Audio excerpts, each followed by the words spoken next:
All right. There's not enough words. Okay. Okay. Okay. I was going to say. Yeah. There we go. So we have the a repeat performance, not of the repeat performer. Before he went to China and left us in the dust. He presented here 3 times, I believe. 3 times. I lost count. Oh, that's not important. So now he went to China and he's back, and he's going to enlighten us as to commonalities, I believe. Yes. Between Jewish traditions and Chinese traditions. Right. I would just throw one thing in before he speaks. I don't know why, but I'll do it anyway. That there was some film, I forgot which film it was, and Come here so the camera can see. on the camera can see me. Hi, camera. And one of the things that the directors told the screenwriter, he had written the screenplay, and he said it's about a Jewish family. He says you got to come back. It's just not ringing true. So the guy goes home after over a weekend. He comes back. The guy says, "Wow. That's fantastic. What did you do?" He said, "I just wrote about my family. I happen to be Chinese. I wrote about my family." And there's so many commonalities culturally, family-wise, so I don't know if we're going to hear this about cultural-wise, religion-wise, and what have you, but we'll find out. Okay, thank you for that wonderful intro. Thank you, Isaac. Very good. That was a wonderful intro. It was a very wonderful intro. Okay, so first let me introduce myself. My name is Jacob Gluck. And I left for China about 1.5 years ago, a little more perhaps, September 2012. And I was teaching there English as a second language for 1.5 years. I cycled through maybe 6 different schools over that period. In China, you can get literally hired overnight. You send in your resume, your email, you're always qualified. It's almost impossible to get rejected. And so all those, that's a recommendation. Anybody who doesn't want to be rejected. Hold on a second. You cannot get rejected, but you could get fired. It's different. Yeah. Which, in fact, these two are related. Because they can fire you at any time, they have no reason not to hire you. Okay, so this is an interesting concept. It's a right to hire country. Right to hire. New York is a right to hire state, which means they can fire you whenever they want. Yeah, true, but it's more complicated because here you can sue, you can complain to civil authorities, and then you're going to start a revolution. Yeah, and the other thing also is that in New York, employers are sometimes afraid of retaliation, things like that, bad reputation. Right. You can badmouth them on the internet. There's a lot of. Right. It could get messy. Let's put it like that. In China, there's absolutely no fear of retaliation. Okay, there's no fear of you. Zero. They can literally fire you, and there's no qualms, no harm, no foul. Just the employee moves on. Former employee, they move on. Anyway.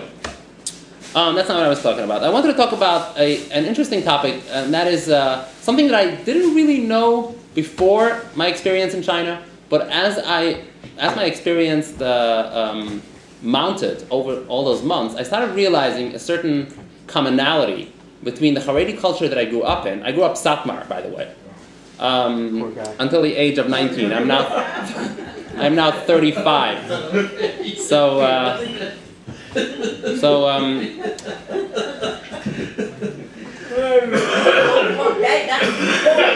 Okay. Don't pour suffer. It will continue. So I grew up Satmar, and so I noticed certain commonality between the Chinese culture and the Haredi culture I grew up in. Now, when I say Haredi, I am referring to not just Satmar or even other Hasidic sects. I am also including the Lithuanian sector. Okay, they also have, in this regard at least, they have substantially similar characteristics as the Satmars. Okay, so I made like a list, earlier today of some, talking points, different metrics, if you will, on which these two people coincide. No particular order, by the way. Okay, let's start with personal space. Personal space. Okay, you guys see where I'm going with this. Growing up in Satmar, if somebody wants to pass through a narrow corridor, an aisle, there's no excuse. Well, how do you say excuse me in Yiddish? Entschuldigt mir? Well, entschuldigt mir maybe is after you already pushed and shoved someone. Okay, so here, there's no concept of personal space. In fact, it's even more than that. If you look at certain shtiblach it's even considered a value to be crowded, to be really crowded, packed tightly together.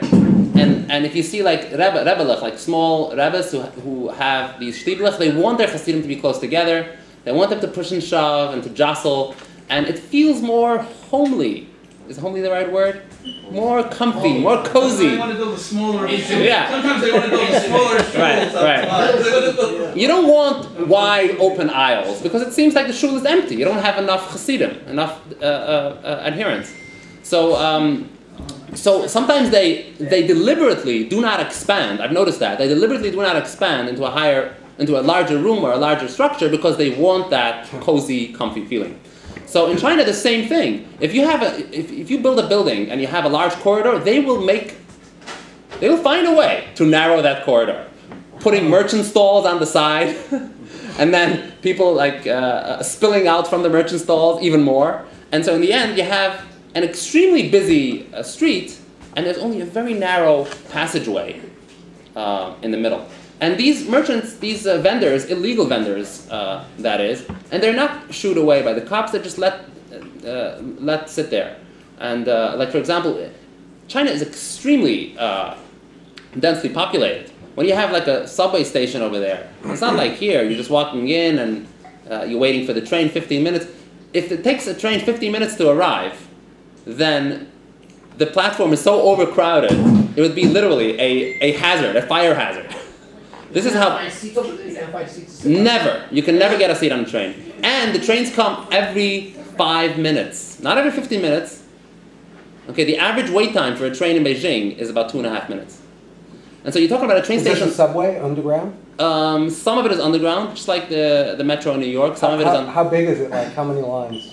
Many lines, and they compared to this one here, it's bigger. It's bigger. More bigger mileage, really? if that's what you're comparing. Oh, really? Their public transit is way more sophisticated. Of course, right? Of Theirs course, yeah, because it's built recently. The oldest line in Beijing is like 30 years old. The oldest one, and they're still in the process of building new lines.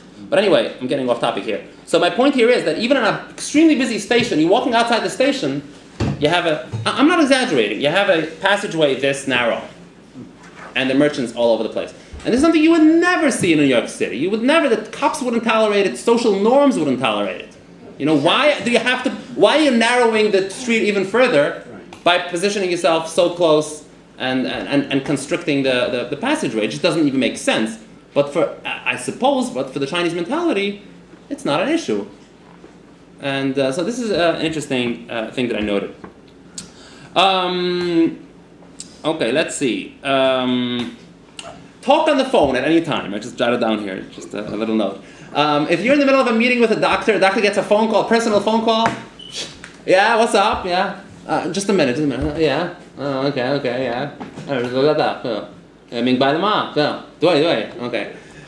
There is no concept of my time is devoted to you right now.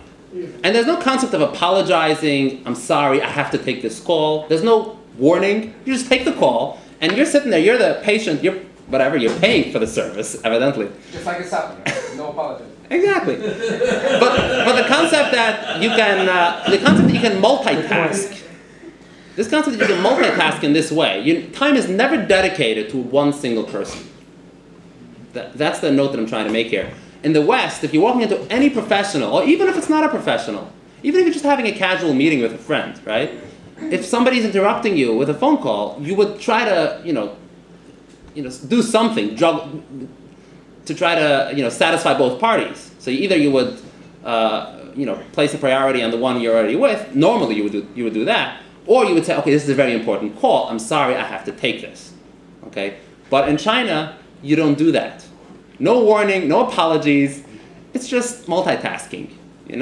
I give my time to you, but I also can afford to give my time to the other person who happens to just call me. And I think I've noticed that in the Haredi culture, it's somewhat similar in this regard. Am I right? You should bomb them both out of existence, probably, is what you're The what? Thank you for the comment. The conclusion. Thank you for the comment. All violent militaristic Okay. comments. There is this idea, and I forgot who it was, some French psychologist, maybe it was Piaget, I'm not sure. But he tried to break up all cultures into monochronomic and polychronomic society. Monochromatic? Chronomic. Chronomic. And so exactly what you're saying, the exact point is that there are certain societies that do one thing at a time, Right. and certain societies do many things at a time. Right. And like, so for instance, ones that do many things at a time, that's in Mexico. So you make an appointment at 9 o'clock to see your doctor, and you have a 9 o'clock appointment to take your kid to the bus stop, and you have a 9 o'clock appointment with your mom, and you have, they're all at 9 o'clock. Obviously, you can't do them. Right. So that's one. And then you have monochronomics, like Germany would be And most America. Western, mostly, let's say southern United That's States. because they do it right in the monochromatic. Now, another thing that he's noticed with this split is going to be that in a monochronomic society, business, work, professional life is number one, takes priority.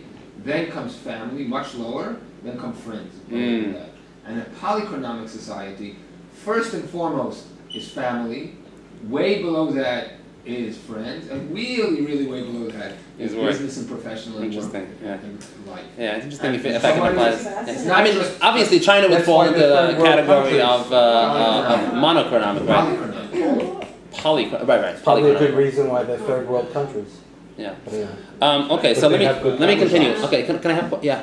Can I just go back to your first point? It's similar in Japan where trains are so crowded that someone stands there and stuffs every train in. Yeah, I heard about that. Like hands. They have pushers. And every single train is like this, so it doesn't seem to be. China doesn't have that. They don't have pushers. I heard that in Japan you have people who are hired to push people on the train, literally. Because let me expand on that. Let me expound is the word I'm looking for. The people in Japan, unlike in China, are too polite to push themselves.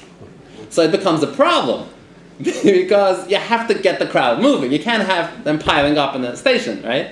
So that's why they hire these pushers. China has a different solution. They actually push themselves. It's just a matter of stuffing them like sardines in a can. Right. But you can't always do it yourself because you don't know where the empty spaces are. And that's why they're there. I don't know if it's a matter of... Yeah, that goes back to the personal space thing, right. Okay, let me get to another thing. Okay, here it is. Noise pollution. Okay, so what I've noticed is in China, this is like so disconcerting, so jarring for me. I'm walking into the central train station, and you would think that there's enough stimuli going around that you wouldn't have to create artificially even more. But no, they have a loudspeaker blasting, and you know what happens? These large cavernous halls, there's the echo, so you don't even hear what they're saying, right? And so it's just echoing from all over the thing, and it's just a continuous loop. So they're saying, like, obviously I don't understand Chinese, I don't know what they're saying, but I do know that they're looping around. And they're saying something that it doesn't seem that anyone's listening. And yet nobody complains, because everyone in China is automatically happy. Nobody complains against the government, because the government by definition is good. Robots. The government by definition is good. You never question anything, but you certainly don't question authority, which I'm going to get into later.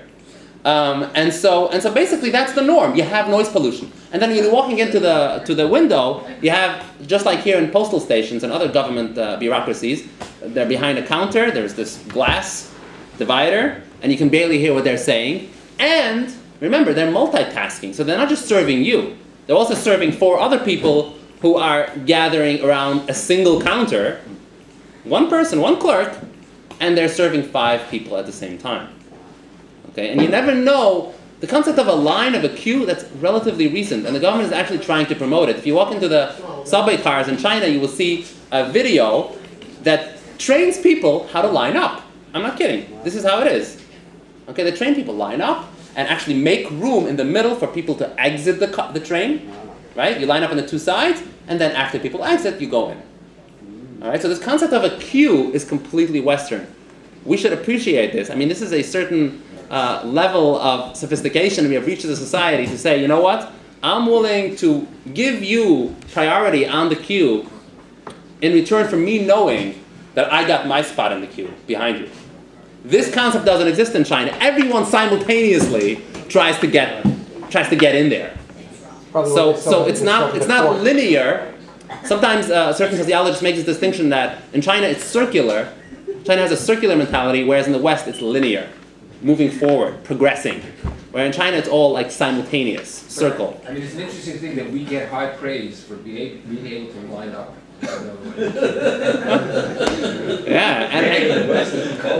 Yeah, and for me this is very troubling because I never know when my turn is.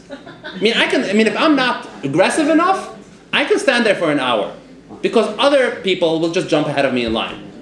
And unless I'm really assertive, Western people really struggle with this because they're not comfortable really asserting themselves. They want to be polite, and they're expecting the other person to also be polite. They need to hire Japanese people to push them.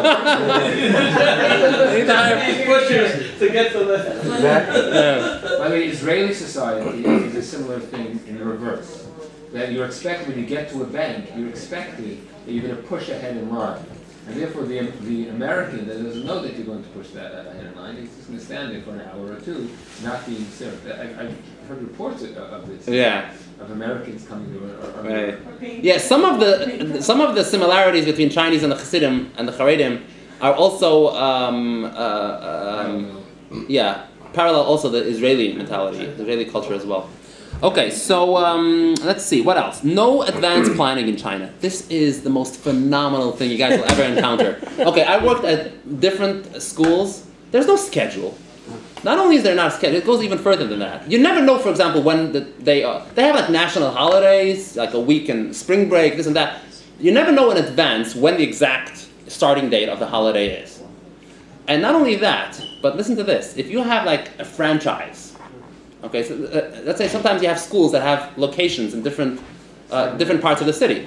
Each branch has a different schedule. This makes absolutely no sense, at least from a Western standpoint. You know, what is there? Is there different? Is there different needs? Do the different branches have different demographical, accommodations that need to be adjusted for? You're asking questions that probably have no answer. Exactly, they have no answer. In other words, the central dominant figure in that institution would seem to dictate as to how things flow. Right. It's a very strong centralized nexus of power. Right. Justified. On the contrary, decentralized. Because if it was centralized, it would be planned. And in each place. Right, okay, yeah. Each place has a dominant figure, and that dominant figure is able to dictate. So that's why so that would be decentralized. So that's why they still haven't discovered the fork, toilet paper, or the cruise missile. What's the last thing? Cruise missile? The cruise missile. The cruise missile. They have no guidance systems for cruise missiles. Want to bet? I'm an expert on It's inaccurate. They have something, it just doesn't work. They're stealing our guidance systems. That's why they're stealing it. Okay, talking about copying. Okay, the Chinese have absolutely no concept of intellectual ownership of anything. This is a big problem. Obviously, this is not something new to you guys. You guys know about all the politics going on with America trying to get China to enforce copyright laws. But I also found this similarity among the Haredi. I have a person who I admire very much. I'm not going to name him, but he's a competent scholar in Haredi Judaism, and he doesn't. In the Talmud, you won't find it, and he's a Talmudist, and he's able to make judgments on his own and be able to infer from ancient case law. But somehow this doesn't register to him that the Talmud and Jewish law would support copyright law. Like for him, it is totally okay. Somebody made a CD, they worked a year to produce this album. It's totally just anyone can copy it and sell it. You can't claim ownership. Well, we're doing that here universal. now. This idea, and in fact, the modern idea is that it's not people in the internet. You charge for the internet. That's of course. It's not like Jewish law. In intellectual I could give you the people answer. are fighting against it. It's not in Jewish law. Okay, you're saying it's not in Jewish law. It's not in Jewish law, but in English law, you must pay a royalty if you copy. That's exactly what I'm saying. But the question is, why would you not see Jewish law as supporting that? That's what I'm wondering about. No, so anyway, it's not universal. It's a modern idea. It does become. It's a modern idea, but to claim that Ravina and Ravasha and Abaya and Ruva wouldn't have supported it. I mean, this is how a Talmudist thinks, right? No, it's very difficult to quantify intellectual property. Okay, I don't want to go into this too much. Just But this is about China. let's suffice it to say that the Haredim don't support copyright law, and neither do the Chinese. Okay, moving on. It's true. Tzvi and Heshi, if you can't Okay. leave, if you can't behave, we're going to have to ask you to leave the room for a while. Okay, dogma. D-O-G-M-A. Everyone knows what dogma is. Dogma is when you become trapped in your own theories. So theories in general are good, right? You just lay down a theory and it provides a model, a framework on which you can base things and through which you can see the universe. But when it comes to religion, sometimes the Catholic Church and other forms of religion, excuse me, those who want to talk can exit the room. All right, down on the Chinese model. Right. So dogma is the thing that you dogmatically, there you go, that's the adverb, stick to a certain view regardless of how much change has occurred over time, over place, different situations, and you're still thinking of that old model. You're unable to adjust to reality, so to speak. Is that Yiddishkeit today? There you go. That's exactly what it is. Yes. No. That's the answer. Is yeah. I wasn't going to bring it up, but since you did, yeah, I didn't want to controversialize this, but. So what do I mean by this? Okay, here's the most amazing thing that nobody who has not been to China knows. I'm going to share a little secret with you guys. You guys think that China is a communist country? Not anymore. It was definitely. It was. It no longer is. There is a communist party ruling the government in name only. Okay, they admire this guy. What's his name? Mao Ze Dong. They admire him so much. He's such a cultic figure there, right? And since he obviously promoted communists, so they still call themselves the Communist Party. It is not a communist form of government. The government is not communist. How can I prove it to you? Very simple. What does communism mean? That all the resources are shared equally to as much as you can? That's not done at all in China. In fact, it is a lot more capitalist than America is. Post-FDR, with all the welfare, all the redistribution that's happening, you don't have that in China. If you're sick in China, you don't get covered by the government. You pay for no money. You don't get unemployment there. No. You have no rights, no contractual rights as an employee. You have no workman's compensation over there. You have nothing. None of the social security. Forget about it. None of that. When you're mixing up a bunch of things over here, there's one is a political system, one is a economic system. Hold on. Okay. Let me finish. Let's hold the questions for later. Regulation doesn't exist. Regulation is part of what people usually associate with more socialist/communist governments, where the government tries to, meddle in economic affairs instead of letting the market sort it out. You don't have that in China. They don't meddle. They don't exercise legal action in the economic domain. So yes, sometimes if you cause a lot of trouble, they'll come after you, but it's not in the form of the law. Okay, so basically, as a entrepreneur, you can do whatever you want, as long as you don't alienate the population, as long as the consumers don't raise a ruckus over what you did. So yes, so if you sell contaminated food and people get sick and die, you're in big trouble. But again, this is not legal action. The government isn't getting involved here. It's rather the people rising up and clamoring for some action to be done to punish you because you're posing a hazard, a public hazard. Action by who? Okay. It's complicated. I'll have to have more time to be able to go into detail. But suffice it to say that it's not communism. Okay, I'm sorry. I'm going to have to hold it because I have a lot of material. Calling out things if you answer them. So call out. I'm sorry. Hold on, just a moment. Okay, now, hold on. Listen up. Okay, now, communism is a dogma, right? It's a system that they profess to be exercising, but they aren't. Haredism is the exact same thing. There's so many things that they profess, but it is so far from being factually the case. For example, they profess to be carrying the torch all the way back to Moses. Really? Tell me one thing in modern Judaism, not operating electricity on the Sabbath? Moses did that? Wearing a shtreimel on Shabbos? Kashering before Pesach? So basically there's a lot of dogma, and also the whole concept of being a good person, somehow being associated with Haredi Judaism is itself also dogma. There's nothing really more good more morally correct about being a Haredi Jew than being about just a simple secular person. Tell us what Haredi means. So there's a lot of associations that we make between the dogma of behaving correctly and morality, and which isn't borne out by facts on the ground. Okay, so educational discipline. This is one of my favorites. You walk into a Chinese classroom, and the students are sitting there. You don't hear a peep. I don't care what age they are. If it's 16, 17, 15, hormones raging or not, it doesn't matter. They are disciplined, they behave, they listen to the teacher. I don't know how much they understand. Maybe they don't. They don't have any questions, they never do. But the discipline is maintained. So if you're not interested, okay, do whatever you want. They'll play with their camera, but they're not going to talk to each other. They won't disrupt the class. Okay, so they have respect for authority. And in Cheder, you have the same thing. When I went to Cheder, nobody dared disrespect the Malamed, the teacher. There was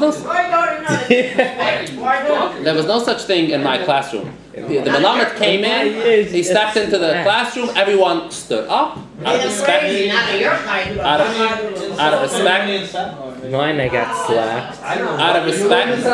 And it wasn't even slapped. And the Malamed, while the Malamed is speaking, no kids are talking to each other. And this carries through to secondary education, to yeshiva environment. Take a look at right over here now. You're talking and everybody else is talking as well. I'm talking about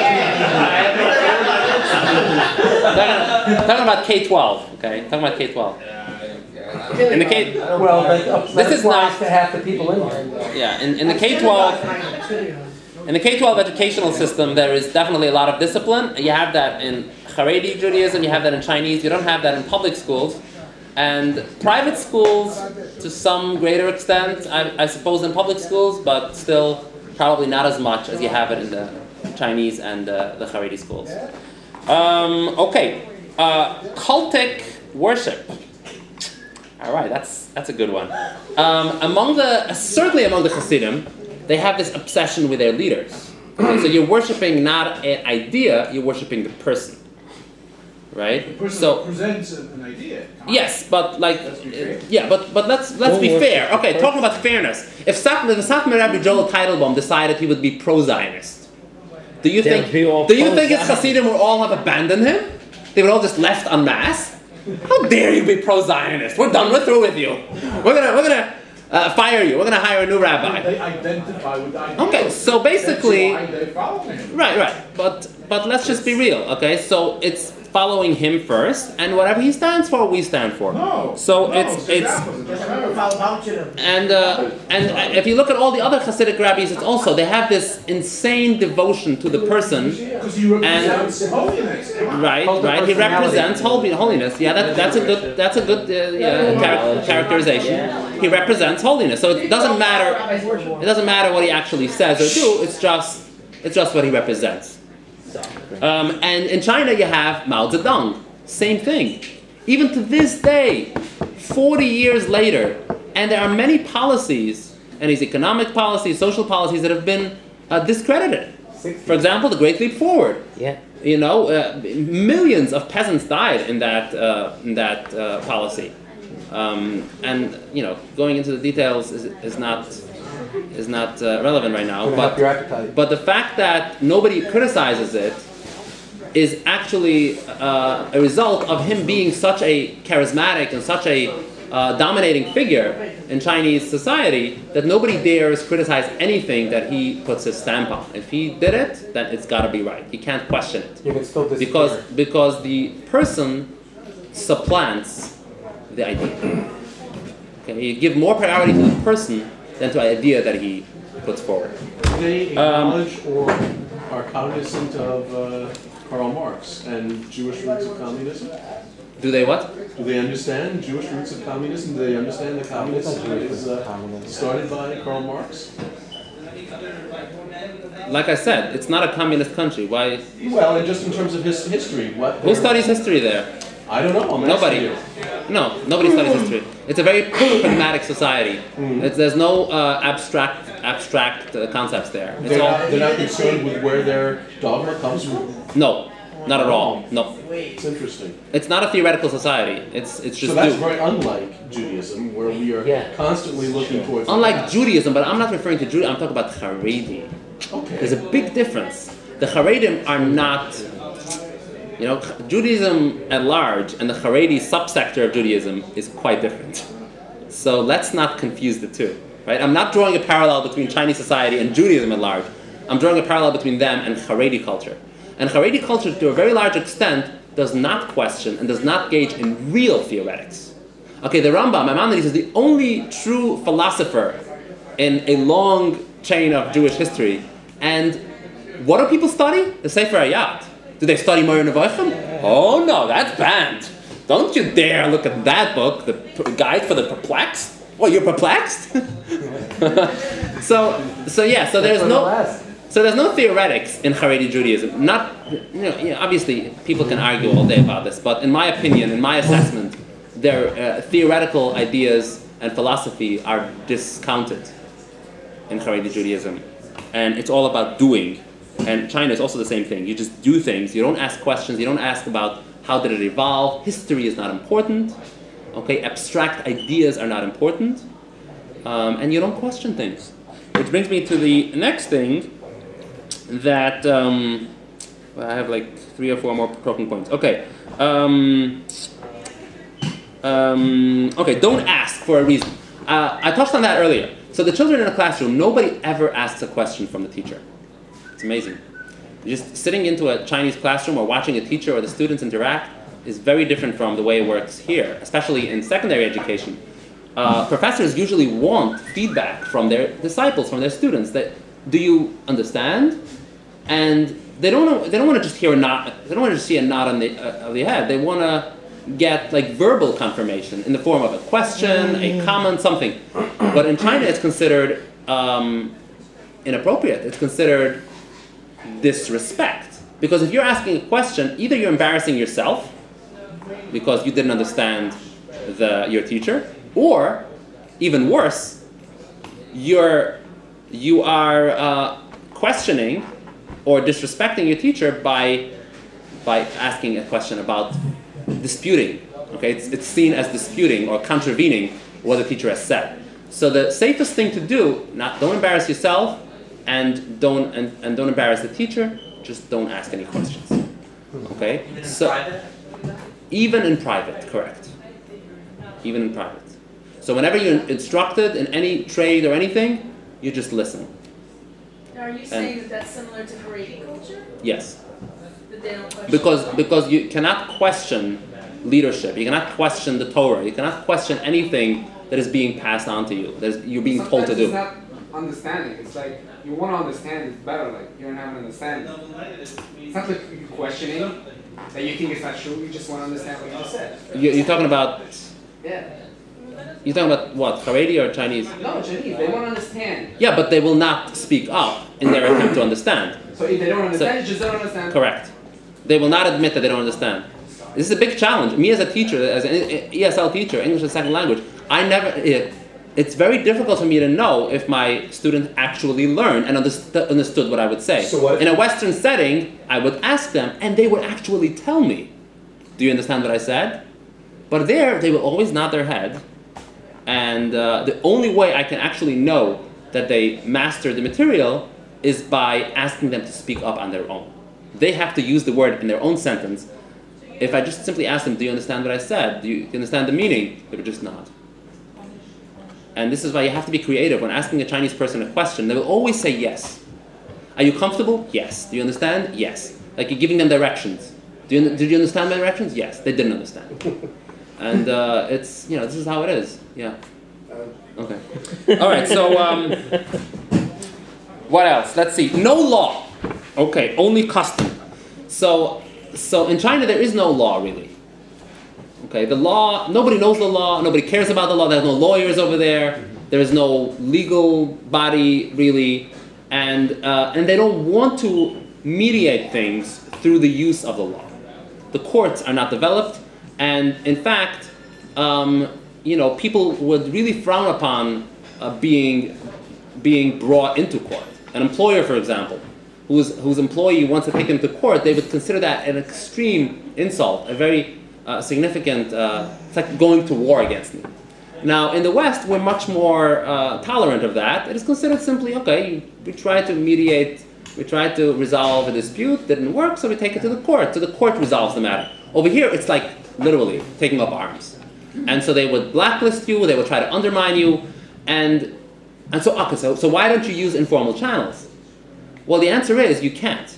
Because you don't have, as a person working, you don't have any rights. Once again, there's no law, right? So you don't have any rights as an employee. You only have what the employer is willing to give you, right? So if you're not satisfied with what they're giving you, then you're basically out of luck. You can't take them to court. Because if you do that, it's going to get even worse. It's going to get even worse. The employer will retaliate against you even more. So you have to just accept whatever. Let's say you get injured on the job, the employer will try to compensate you in some way, right, outside the framework of the law. But if you're not happy with that, you have no recourse. Okay? And how is this similar to Haredi Judaism? Well, obviously, taking somebody to secular court is against the Jewish law, so it is claimed. I don't know if that's the case, but whatever. And so people try to resolve things informally, and yet they don't always get resolved, really, right? Because they have leverage against you. If you're just a single member of the community and you try to take on the big powers, you can't really do that. Right? All you can do is walk into the Rebbe and try to beg his mercy to try to intervene on your behalf. And if the Rebbe doesn't want to do that, what else can you do? If you're going to go to a Bezdin, which is the closest equivalent to legal action, the Bezdin is under the grip of the Rebbe. And if the Rebbe doesn't want to help you, the Bezdin is not going to help you either. So basically, there is no legal recourse to anything. There's only customs. And customs will dictate to what extent you can get help, a redress of whatever grievance you may have, not the law. Interesting distinction here.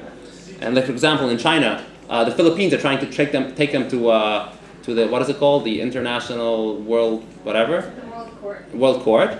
And the Chinese are extremely disappointed about that. And they want to retaliate. It didn't even go to court. All they're doing is just appealing to try to resolve these maritime disputes that they're having in an international court, which would seem to be the logical thing to do, considering that they haven't been able to resolve this informally, right? So why are you so against? I mean, what happened? The court didn't even rule yet. And they're just crying foul. They're saying, you do this? We're through. Don't you dare. Don't take us to internet. Don't take it to international body. And so, the Philippines are basically in trouble just for trying to take it to arbitration or to. I don't think it's like we in the United States. We see it different. We see it not about them taking them to court, about that they don't lose their property. Simple as that. They could see it differently. Yeah, but in the United States, going to court doesn't mean you're going to lose, right? And you don't necessarily. No, they're not looking to gain anything. They're just looking that they don't lose their property. They don't want China taking what's theirs. Okay, so one more thing, and then I'll wrap it up and open the floor for questions. Suppression of malfeasance / corruption. Okay, so in China, some of you might know about the case of the is it melatonin? It's called. Melamine. The melamine scandal. Okay, so in 2011 there was a case of a Chinese dairy company that they farmed out, they contracted out the raising of their cows, and this private company, what they did is they laced the milk with melamine, which tests like a protein. Okay, so basically if you test it, then it's going to seem like it's good quality milk. But in reality, it's actually a poison. It's a toxin. It doesn't belong in a human body. So they put this melamine in. Don't ask me how they were thinking they were going to get away with it. They probably thought that it wouldn't cause that much harm. But anyway, so it made its way through the market, and babies started dying. It was put into baby formula. This is in China? This happened in China. This happened in 2008 during the Olympics. And the Chinese, this is like an amazing story. They found out about it. The local government, that is, found out about it just before the Olympics took off. What year? 2008 Olympics. And they suppressed it. They suppressed the information. So they allowed other people to continue consuming those. They didn't do a recall. They didn't alert the public. So people continue to get sick, and they were all calling up and complaining, and the company said, no, we don't know nothing about it, I'm sorry, we have no information. And the government was in on it too, the local government that is. And why were they doing this? Because they wanted to appear their image, I wanted to uphold the image through the Olympics. Because if this scandal would break out before, the image would look bad. So we see several things from this. Number one, the upholding image. Okay, if you're familiar with Haredi culture, of course, that is very, very important. Okay, if your image is tarnished in the community, then you might as well commit suicide. I mean, you can't marry your children, you can't marry off your children, you won't have a job, you're ashamed to enter into the shul even, your kids will get kicked out or will be sneered and jeered out from their schools, and you're in big trouble. Even if you wear a blue shirt, you'll get kicked out. Is that what it is lately? You have to wear a white shirt. No, if you wear a blue shirt, at the base measures, you'll get thrown out, and you're putting harem almost, you know. Right. So image is really, really important. The way you appear, your perception, your reputation in the community. Now, in the West at large, reputation isn't that important. How many people refrain from going down the path of bankruptcy, for example, because their reputation in the community will be ruined? And some people actually want to declare bankruptcy so that they can get rid of their debt. You know, the court decides to, dissolve some of your debts, and you can start over. 10 years from now, it won't even be on your record. So we have a different.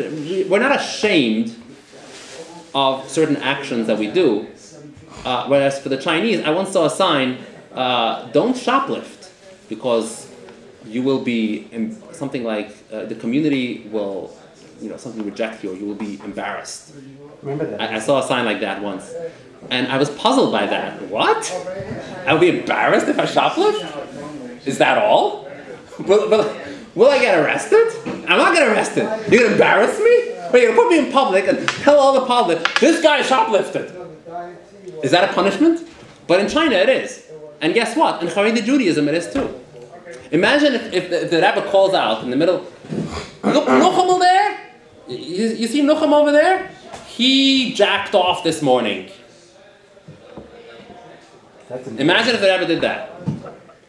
Or you see Berel Shmerel over there? He was operating he picked up his cell phone and he was surfing the internet Friday night after the Seder. I mean, this guy would blush and would just bury himself in the sand out of shame. And he would never step in the synagogue again.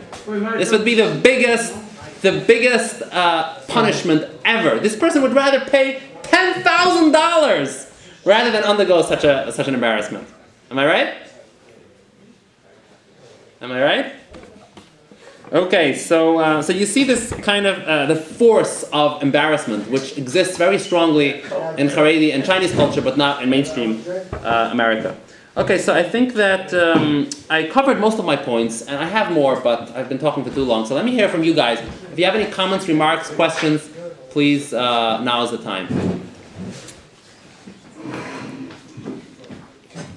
I have a question. Go ahead. Yeah. What's all this? What's all? You point out the bad parts of Judaism. Tell us all the good parts. Actually, I did. One of the points was a good one.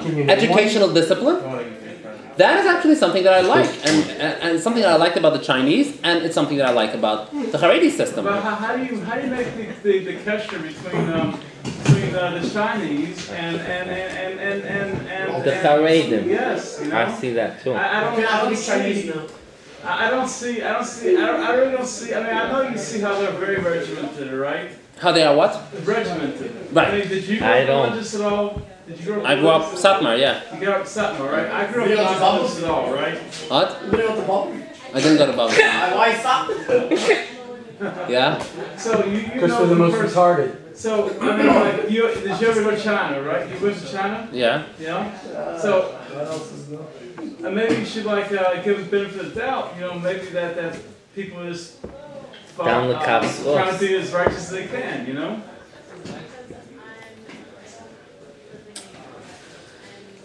Okay, anyone else? Everyone wanted to talk earlier.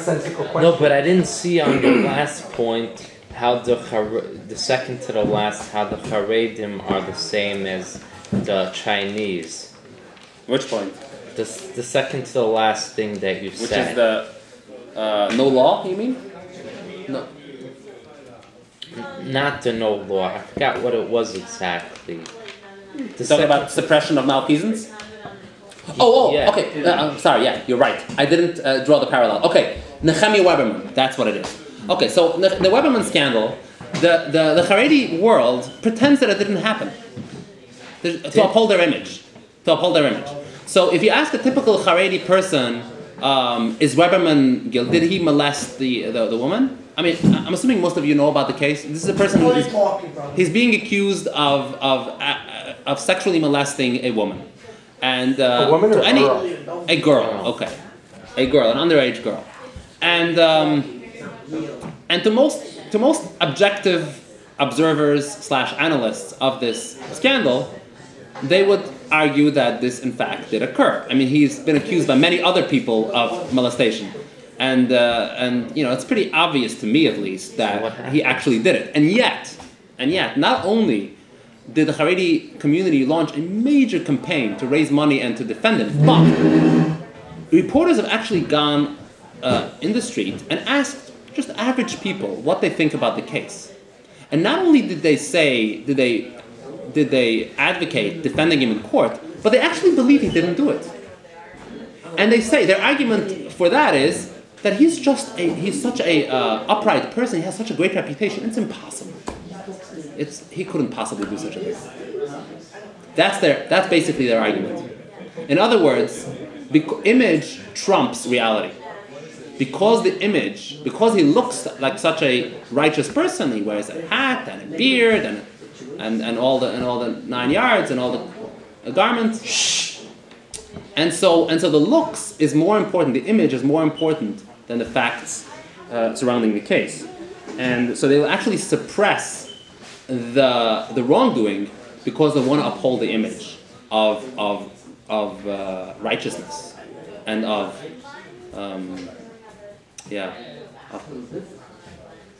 So does that answer your question? It does. Yeah. So I think I forgot to say that, but that was the parallel that I'm trying to draw here. Like for the Chinese, it's better that the baby should die from this melamine rather than the country being embarrassed.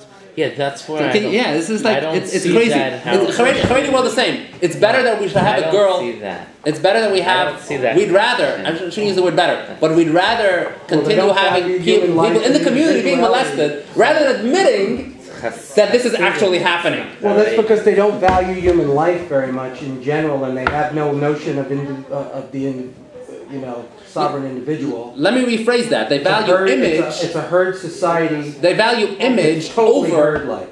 They value image over impropriety. Image. They certainly value it over the individual person. Right. That's also true. Yes. That's also true. Yeah. No, but they wouldn't allow something like by China to let the melamine continue to go.